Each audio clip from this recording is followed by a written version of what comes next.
incredibly odd story, I think, mostly because I'm standing in front of you and I can tell you that I am dying, actually.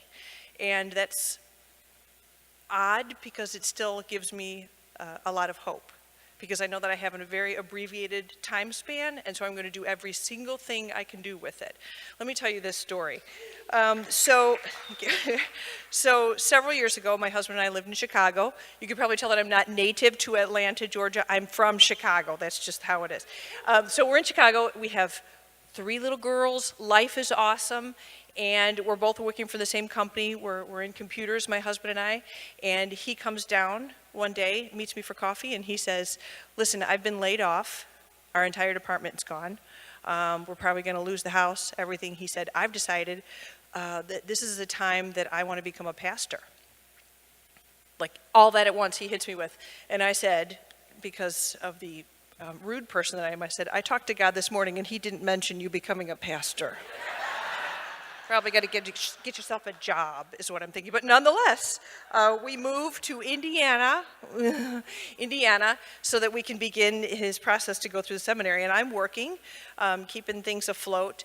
And at one point, we have to relocate so he can continue part of his pastoral studies.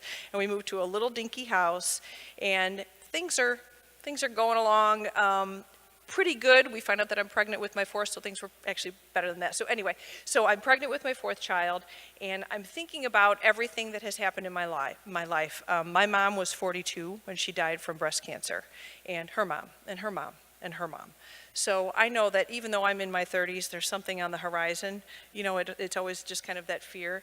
And sure enough, one day I'm changing my daughter's crib sheet. I'm leaning over to change the crib sheet, and I snagged what I thought was a button on my chest, but it turns out, in fact, I wasn't wearing a button. I was wearing a shirt with a button. I was wearing something just like this.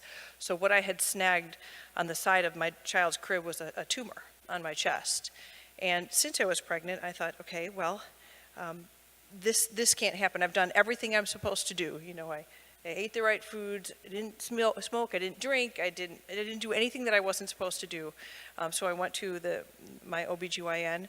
And she said, you know, there's something there. Let's just do something called a needle biopsy, and we see what that means is they insert a needle and extract and see whether or not it's cancer.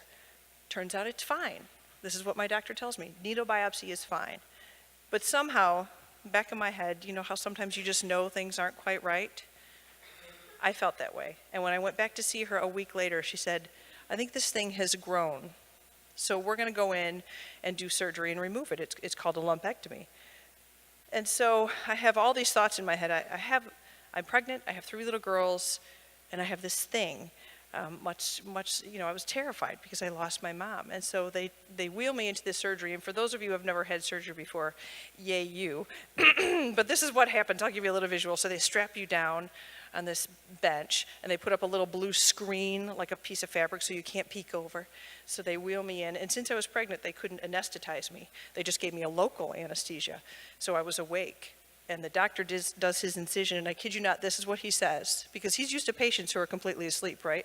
So he does his incision, and he says, oh my God. That's what he said. So now I want to peek over. I'm like, what's going on over there? You know, is there like an alien hand or something? What's happening? So what the doctor says is, we can see the little lump that we had extracted, you know, with the needle previously about a week ago. He said, what we couldn't see underneath of it is that you have something called nested tumors. There's a whole bunch of them, and they have fingers. I didn't know what that meant. What I can tell you is, at one point during the surgery, they thought that they were going to take care of something this big. They didn't realize that there was something this big. And so they didn't give me quite enough anesthesia to cover. So at one point in the surgery, I feel like I'm on fire, and I scream, and the doctor said, can you feel that? And I said, yeah, I feel like I'm on fire. And he said, well, we're cauterizing, and we didn't realize it was going all the way back into your back, so they kind of had to stop everything, re-anesthetize. So as I'm being wheeled out of surgery, my daughter, who was about 7, she runs up to me, and she says, Mommy, we heard a lady screaming in there, and I said, we should pray for whoever that was. Because you never want your kids to know everything that's going on, right? So it turns out that all of these lovely tumors, they're all cancer, stage 3B. And so here I am, pregnant, 3 little girls, husband going to seminary and this thing growing inside of me. And so I go to see my oncologist, and she says, okay, we're going to send you to, or I see my OBGYN, and she sends me to an oncologist. So one is a baby doctor and one is a cancer doctor. And the cancer doctor gives me just a bunch of brochures. You know, no matter what kind of disease you have, they give you a ton of them. And they're all like from 1960, and they're really horrible. She turns them over. This is the type of chemo you're going to get. Here are the side effects you're going to have, blah, blah, blah, on and on. And before she turned the last one over, she said, we've talked about it, and we've never had a pregnant patient before, and we think this will be best. And she turned it over, and it said, terminating your pregnancy. And I said, but what about my choice? Don't I have one? She said, your choice is, if you live long enough to have your baby, we'll start treatment after that. Or we could terminate now, and you could start your treatment. And I said, well, that's not very much of a choice. And she said, I'll never forget this. She said, I don't see what the big deal is. It's just tissue. And I said, because I'm a bit of a smart aleck, I said, I have 3 tissues at home, and I really like them.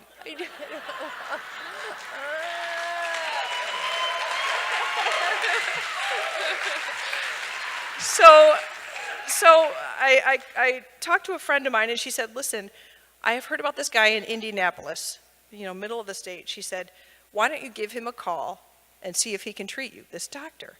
And I didn't know. She had already called him and said, here's the situation. You know, her cancer is quite severe. It's very aggressive. They've told her she can't live. Like, can you treat her? So he cleared his schedule. I didn't know any of this. I thought I was just calling a random doctor. So I called him, and he said, let's say it's a Tuesday. He said, why don't you come down tomorrow, Wednesday morning? And I said on the phone to this brilliant man, what kind of a quack are you if you have availability like that? Like, I can't see my dentist for 6 months. So it turns out he was the president of the American Clinical Oncology Society. He's like some big important guy, and I'm being really rude. Nonetheless, he tells me to bring my tumor with me. And I said, do I need like a hazmat suit or something? And he said, no, it's on a little slide. You bring it in. So I put it in my car, drove down to Indianapolis, and when I get there, it's a learning hospital. It's a school. It's connected to a university, which means there are about 24 people that look like they're 12 years old, you know?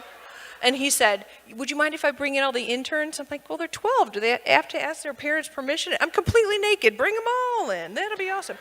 So in they come, and they look at the slide, and the doctor says to me, well, here's what we're going to do. We're going to save that little baby, and while we're at it, we're going to save you too.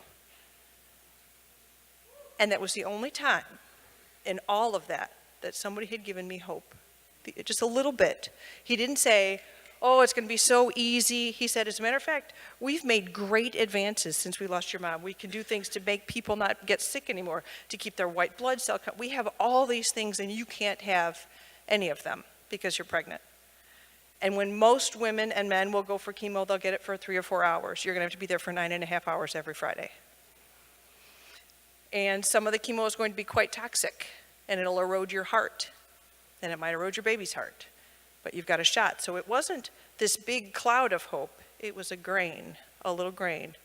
And I clung to that because that's all I needed.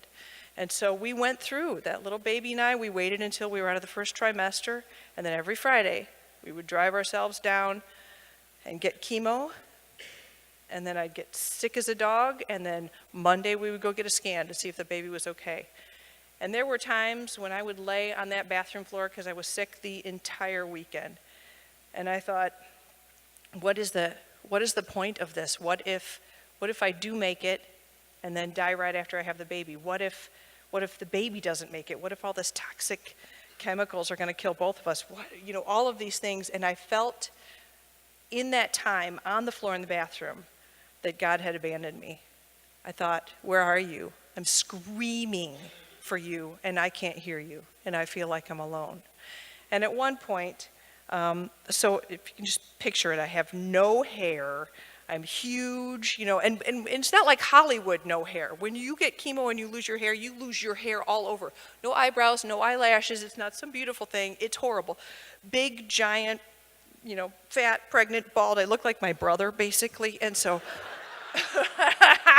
And I'm supposed to tell you that he's working out now, blah, blah, blah, whatever. So there I am. And I have a friend who's in musical theater, and he's a delight. And he said, darling, and this is before cell phones. I mean, this is back if you had a speakerphone, you were it. And he said, the problem is, You've lost your femininity. We need to put that back. You need to go to the store and get yourself some fake eyelashes, and I'll walk you through how to put those on, because he's in musical theater. I said, okay. So here's a little tip from me to you, and you can write this down if you need to. If you're looking for your first pair of fake eyelashes, and it's like November 1st, and you walk into the drugstore, that's Halloween clearance, my friends. I didn't know. So I pick up Glamour Length. Well, there's a whole box right there. It's delightful. So I get them, and I go back to the bathroom, and I have the little speakerphone on. He's like, okay, you put the glue dots on. He said, put those eyelashes on, girl, and you stand up and tell me what you see. He said, well, I said, I look like a pregnant drag queen. And he's like, yay! Well, that's not the look I'm going for. I'm just going to be bald, I think. And so we go through all of those, all the remaining 6 months, that baby and I, crying and laughing and feeling alone and just really, really worried. And at the very end, they decide that they're going to take the baby a little bit early because my cancer, they could not get it all, and it's still advancing. And so they do a C-section.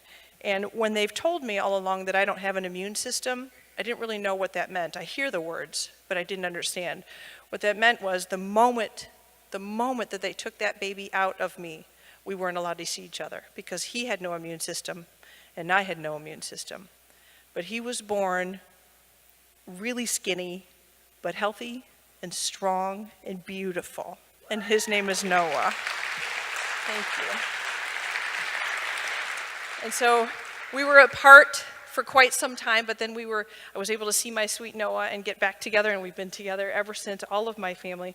And I remember praying feverishly and saying, I was laying on the floor crying for you, and I could not hear you, and I needed you, and you weren't there.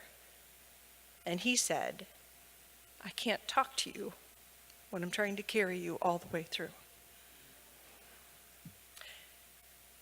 And that's what I live by. And I thought, at the end, when I had him and I knew I had to go through a lot more treatment and a lot more surgery, I thought, well, what's the point of this? And my doctor said, I want you to tell your story. And I said, I can't tell my story. I don't even know how the story is going to end. And he said, what if you go to speak to people and there's just one person who needs to hear about hope? It's not your story and you don't own it. It's God's story. It's Noah's story. It's a little bit of my story, but it's not yours. Your job is to get yourself better. Not perfectly healthy, because you'll never be perfectly healthy. You will never get rid of this cancer. Get as good as you can, and then go share your hope. That's your job. And I thought, well, that's quite a burden. And I remember I started sharing, right? Like, wow, thanks, God, no pressure. So I'm telling my story around, and when I share that, there's always one person who comes up to me and says, I'm the one who needed the hope. But I remember one time I was speaking to a group of surgeons, and they're all men. And it's quiet, and I tell my story, and I get done, and it's like a golf clap, and I was like, oh. Well, I failed, and so I went home and I told my husband, I'm never speaking again. Like, I completely bombed. I don't think this is what I'm supposed to be doing. And he said, okay, I think you're wrong, but whatever. And 3 months later, a woman called me, and she said, I need your help. My daughter is pregnant, and they've told her she has to terminate the pregnancy because she has cancer. And I heard your story, and you need to talk to her. And I said, okay, can you tell me where you heard me? And she said, yeah, you were at a surgeon's convention. Now, keep in mind, this poor woman, her daughter is in a terrible situation. She's terrified, and my response is to get lippy, right? Because I'm like, oh, no, you weren't there, because it was all men. Like, I know that couldn't be where you heard from me. And she said, I was the waitress. When you started speaking, I hid behind a pillar with my coffee the entire time you spoke because something told me I had to be there. She said, I'm your hope. I'm that one. And you might never know, my friends, all of you that I can't see out there, all of you, you might never know who will hear your story. Because what if you're talking to somebody getting potatoes at a salad bar? Right next to you could be someone that you don't know is listening. You will be telling your story just by living and giving that example. Just by existing, you're giving hope. Everyone's watching you. All you have to do is stay strong and keep fighting and stay out there because you are a living embodiment of hope. What a joy it is to be with you all. Thank you.